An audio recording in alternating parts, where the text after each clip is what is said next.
So today my talk is on angle dependence of Hall measurements in LAO nanostructures. Before starting, I would like to thank the Vannevar Bush faculty program for supporting this work. So I work in the field of correlated nanoelectronics, which is basically derived from two well-established fields. On one side we have the correlated electron physics, showing interesting properties like superconductivity and magnetism, and on the other side we have the semiconductor nanoelectronics, which allows us to have single electron control and thereby study the quantum properties of the system. At the interface of the two are the complex oxide heterostructures, which combines this rich correlated electron physics with capabilities of semiconductor nanoelectronics. So in particular, we are interested in the LAO nano heterostructure, which supports a 2D electron system at its interface. And I'm going to mainly concentrate on two interesting aspects about the system. Firstly, it's the ferroelastic transition at 105 Kelvin, leading to the formation of X, Y, and Z domains. And these domains are known to play a very important role behind the transport properties at the interface. Secondly is magnetism, which is observed in two forms in this system. First is the ferromagnetism, which is a relatively well-studied aspect of magnetism, known to exist over a wide range of temperature and seen through different kinds of measurements like squid and MFM. The second form is the relatively newer concept called metamagnetism, which manifests itself as low temperature magnetotransport effects, but its origins are still unknown. So one such example is the Nonlinear Hall effect, which shows a sudden change in slope in the Hall resistance. However, the reason behind this excess release of magnetization remained unknown till date. Also interesting aspect about this nonlinearity is that right at this in the same regime there is an anisotropy also observed in the system. So like I said, that the nature of transport at this interface is highly correlated, and we believe that the ferroelasticity, magnetism, and superconductivity in this system are actually correlated, and there is also a lot of evidence already supporting this theory. Firstly, there are a lot of studies showing the effect of strain on magnetism, that it is tunable, that we have strain tunable magnetism, and also how the ferromagnetism gets repeatedly manipulated with as we touch it with the scanning squid. There has also been some studies showing an interplay between superconductivity and magnetism. However, this is not very well established, but there are certain evidences for it. Lastly, very interesting property is the observance of correlation between ferroelasticity and superconductivity. So it was shown that the superconducting transition temperature is actually inhomogeneous in the system and enhanced along this ferroelastic domain boundaries. And my colleague Uni Pai in this very nice study showed that superconductivity is actually one-dimensional in the system and only exists around the boundaries of the nanostructures.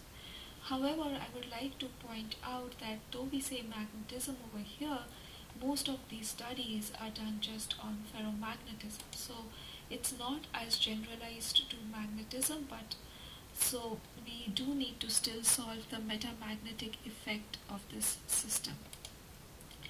I'm not going to talk a lot about this, but my colleague Mu Ching Yu just a few talks ago talked about a writing conductive AFM lithography procedure which we use to write our nanostructures. So using conductive AFM lithography, we have successfully created ballistic nanowires at the LAO interface, which are known to show Landauer quantization. And if we further take a derivative of this plot, we can clearly map the transconductance spectra of these nanowires, showing the vertical, lateral, and spin degrees of freedom. We also observe a clear electron pairing without superconductivity till fields as high as 9 Tesla. So this is a very strong device in order to characterize the interface, to understand its property, and it's a very due to its simple physics, yet very clear signatures. So we wanted to take the electron waveguides as a base, but now make them crossed so that we are able to study the magnetic properties with the traditional concept of Hall crosses, but nanoscale over here, extending 1 micrometer in the 2 dimensions with 4 highly transparent barriers so that we can tune the device with the help of the side kit. And some very interesting aspects about this device is that they allow us to artificially engineer the X, Y, and Z domains. So the Z domains are defined where the nanocrosses are written, and the insulating region comprises the X and Y domains following the tiling rules. We can also simultaneously study the longitudinal and Hall properties, which we will show leads us to significant discoveries. So we study the low temperature magnetotransport properties of this nanocross. Like the electron waveguides, the nanocrosses also show a ballistic transport and Landauer quantization, and we also observe electron pairing without superconductivity. So over here you can see the clear splitting of the peaks from the 2 e square over h plateau, which is observed over here, which splits into 1 e square over h plateau as observed here. It is more clearly visible if we look at the transconductance spectra, which shows the clear splitting of the peaks taking place around 4 Tesla. Now if we look at the Hall measurements and take a slice across this intensity plot, we do observe nonlinear Hall effect, and very interestingly, the change in slope also takes place at 4 Tesla. So since we could simultaneously measure the two, we can now directly correlate show direct evidence of correlation between the nonlinear Hall effect and the electron pairing mechanism, which adds to a diagram over here generalizing a relation between superconductivity and magnetism by showing this relation between nonlinear Hall effect and ferromagnetism, which was not known to exist till date. So now that we have generalized a part of this diagram, we were curious to see whether we can actually show a relationship between metamagnetism and ferroelastic domains. And the way to do is to consider the crystallographic directions. So we already know that the ferroelastic domains exist along the crystallographic direction. So if we write such nanocrosses at the same orientation and same position on the sample, we observe that the nonlinear Hall effect looks very similar, with the change in slope taking place at exactly the same field.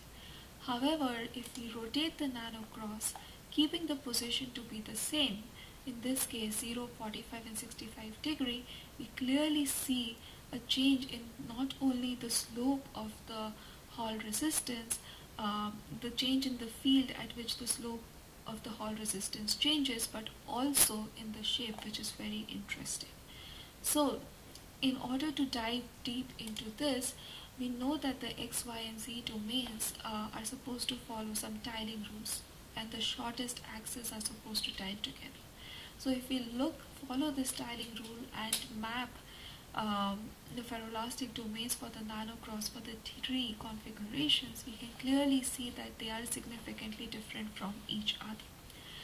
And we believe that this difference in the ferroelastic domain configuration as we rotate the nanocross leads to the variation in the Hall measurements. So the ferroelastic domains should play a significant role behind the nonlinearities and potentially behind the electron pairing without superconductivity too, potentially behind the superconducting mechanism too, because they are correlated. However, we still need to figure out the micromechanics of the microscopic origin of the system. So, and this helps us generalize our figure to now from ferromagnetism to magnetism for both the superconductivity and ferroelastic domain cases. So in order to summarize, we wrote quasi-1D nanocrosses at the LAO-STO interface and initially showed a strong correlation between the pairing mechanism and the nonlinear Hall effect, which was not known to exist till date. We also tried to understand the effect of rotating the nanocross with respect to the crystallographic direction, and saw a very interesting behavior in the change in shape of the Hall resistance along with the field change in field at which this slope changes. So it seems like the ferroelastic domain seems to play a very important role in these important transport properties at the interface, and should be further well studied and well understood to exploit this system. So with this, I would like to thank you for your attention.